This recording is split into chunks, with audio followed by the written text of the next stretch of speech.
പോക്കോയുടെ പോക്കോ M5s എന്ന പുതിയൊരു smart phone launch ചെയ്യാൻ പോകുന്നുണ്ട്. ഈ ഒരു ഫോണിൻ്റെ ഫീച്ചേഴ്സിനെ പറ്റിയിട്ടുള്ള പല കാര്യങ്ങളും പറയാൻ കഴിഞ്ഞിട്ടുണ്ട്. എന്തായാലും ഈ ഒരു വീഡിയോയിൽ നമ്മൾ നോക്കാൻ പോകുന്നത് പോക്കോ M5s എന്ന ഫോണിനെ പറ്റിയിട്ടാണ്. ആദ്യം നമ്മൾ ഫീച്ചേഴ്സൊക്കെ നോക്കുകയാണെന്നുണ്ടെങ്കിൽ പോക്കോ M5sൽ 6.43 ഇഞ്ചിൻ്റെ ഫുൾ HD+ ഡിസ്പ്ലേ വരാനാണ് സാധ്യത. ഇതിൽ AMOLED ഡിസ്പ്ലേ വരുന്നതായിരിക്കും. പിന്നെ കൂടെ റിഫ്രഷ് റേറ്റ് സപ്പോർട്ട് ചെയ്യാൻ ചാൻസ് ഇല്ല. 60 ഹെർട്സിൻ്റെ റിഫ്രഷ് റേറ്റുമായിട്ടായിരിക്കും ഈ ഒരു സ്മാർട്ട് ഫോൺ വരിക. ഈ ഫോണിൽ പഞ്ചോൾ ഡിസ്പ്ലേ വരാനാണ് സാധ്യത. പഞ്ചോൾ വരിക ടോപ്പ് സെൻറ്റർ ഭാഗത്തായിട്ടായിരിക്കും. ഫോണിൻ്റെ ഫ്രണ്ടിൽ ഗൊറില്ല ഗ്ലാസ് 3D പ്രൊട്ടക്ഷനൊക്കെ വരുന്നതായിരിക്കും. അതുപോലെ തന്നെ പീക്ക് ബ്രൈറ്റ്നസ് വരിക 1100 നിറ്റ്സ് ആയിരിക്കും. ഈ ഒരു ഫോൺ ഒരു 13,000 രൂപ പ്രൈസ് റേഞ്ചിലൊക്കെ വരാനാണ് സാധ്യത. ആ ഒരു പ്രൈസ് റേഞ്ചൊക്കെ വെച്ച് നോക്കുമ്പോൾ മികച്ച ഡിസ്പ്ലേ ഫീച്ചേഴ്സൊക്കെ ഈ ഫോണിൽ വരാൻ ചാൻസ് ഉണ്ട്. പിന്നെ ഈ ഫോണിൻ്റെ ഫിംഗർ പ്രിൻറ്റ് സെൻസർ ഫോണിൻ്റെ സൈഡിൽ പവർ ബട്ടണിൽ ഇൻറ്റഗ്രേറ്റ് ചെയ്തിട്ടായിരിക്കും വരിക. ഇനി പ്രോസസ്സറിൻ്റെ കാര്യം പറയുകയാണെങ്കിൽ mediatekൻ്റെ helio G95 എന്നുള്ള പ്രോസസ്സറുമായിട്ടായിരിക്കും ഈ ഒരു സ്മാർട്ട് ഫോൺ വരിക. ഇതിൽ 5G സപ്പോർട്ട് ചെയ്യില്ല, മാക്സിമം 4G സപ്പോർട്ടായിരിക്കും വരിക.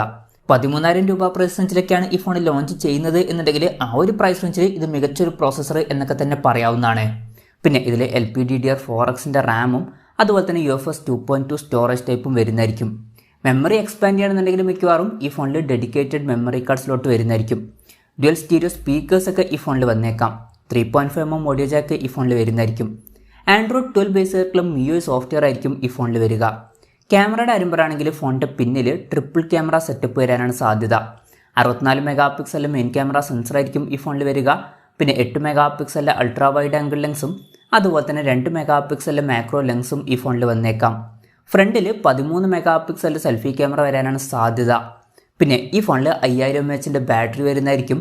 അതുപോലെ തന്നെ 33 വാട്ടിൻ്റെ ഫാസ്റ്റ് ചാർജിങ്ങും സപ്പോർട്ട് ചെയ്യുന്നതായിരിക്കും. Type-C ചാർജിംഗ് പോർട്ടുമായിട്ടായിരിക്കും ഈ ഒരു സ്മാർട്ട് ഫോൺ വരിക. പിന്നെ പോക്കോയുടെ ഫോണാണ്. അപ്പോൾ സ്വാഭാവികമായിട്ടൊരു ചോദ്യം വരാൻ ചാൻസ് ഉള്ളത് ഇത് ഏത് ഫോണിൻ്റെ റീബ്രാൻഡഡ് വെർഷൻ ആണ് എന്നുള്ള കാര്യമാണ്. ഇതൊരു റീബ്രാൻഡഡ് വെർഷൻ ആയിരിക്കും. റെഡ്മി നോട്ട് 10s എന്ന ഫോണിൻ്റെ റീബ്രാൻഡഡ് വെർഷൻ ആയിരിക്കും പോക്കോ M5s എന്നാണ് ഇപ്പോഴുള്ള റിപ്പോർട്ടുകൾ പറയുന്നത്. എന്തായാലും പോക്കോയുടെ പുതിയൊരു സ്മാർട്ട് ഫോണും കൂടി ലോഞ്ച് ചെയ്യാൻ പോകുന്നുണ്ട്. പിന്നെ വിലയുടെ കാര്യം പറയുകയാണെന്നുണ്ടെങ്കിൽ അതിനെപ്പറ്റിയിട്ടുള്ള കൺഫർമേഷൻസ് ഇപ്പം പുറത്തു വന്നിട്ടില്ല. എന്നാലും റെഡ്മി നോട്ട് 10s എന്ന ഫോൺ 13,000 രൂപ പ്രൈസ് റേഞ്ചിലാണ് ഇപ്പം വരുന്നത്. അപ്പം ഈ ഒരു ഫോണിൻ്റെ വിലയും ഏകദേശം ആ ഒരു പ്രൈസ് റേഞ്ചിലൊക്കെ തന്നെ വരാനാണ് സാധ്യത. എന്തായാലും കൺഫർമേഷൻസ് പുറത്ത് വന്നിട്ടില്ല. ഇനി ലോഞ്ച് ഡേറ്റിൻ്റെ കാര്യം പറയുകയാണെങ്കിൽ അതിനെപ്പറ്റിയിട്ടുള്ള കൺഫർമേഷൻസും ഇപ്പം പുറത്ത് വന്നിട്ടില്ല.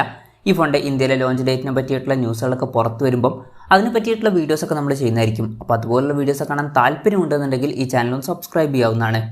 എന്തായാലും ഓവറോൾ നോക്കുകയാണെന്നുണ്ടെങ്കിൽ അത്യാവശ്യം തിരക്കേടില്ലാത്ത ഫീച്ചേഴ്സും കാര്യങ്ങളൊക്കെ പോക്കോ M5s എന്ന ഫോണിൽ വരാൻ സാധ്യതയുണ്ട്. പിന്നെ പ്രൈസിംഗ് ആണ് ഇമ്പോർട്ടൻ്റ് ആയിട്ടുള്ള കാര്യം. വളരെ മികച്ചൊരു പ്രൈസിംഗിൽ ലോഞ്ച് ചെയ്യുകയാണെന്നുണ്ടെങ്കിൽ വളരെ നല്ലൊരു കാര്യമായിരിക്കും. എന്തായാലും പോക്കോ M5s എന്ന പുതിയൊരു സ്മാർട്ട് ഫോൺ ലോഞ്ച് ചെയ്യാൻ പോകുന്നുണ്ട്. ഈ ഒരു ഫോണിൻ്റെ ഫീച്ചേഴ്സിനെ പറ്റിയിട്ടുള്ള നിങ്ങളുടെ അഭിപ്രായം ജസ്റ്റ് ഒന്ന് കമൻറ്റ് ചെയ്യുക. അതുപോലെ തന്നെ ഈ ഒരു സ്മാർട്ട് ഫോൺ ഇന്ത്യൻ മാർക്കറ്റിൽ നിങ്ങൾ ഏത് പ്രൈസ് റേഞ്ചിലാണ് എക്സ്പെക്റ്റ് ചെയ്യുന്നത് എന്നുള്ള കാര്യം കൂടി ജസ്റ്റ് ഒന്ന് കമൻറ്റ് ചെയ്യുക.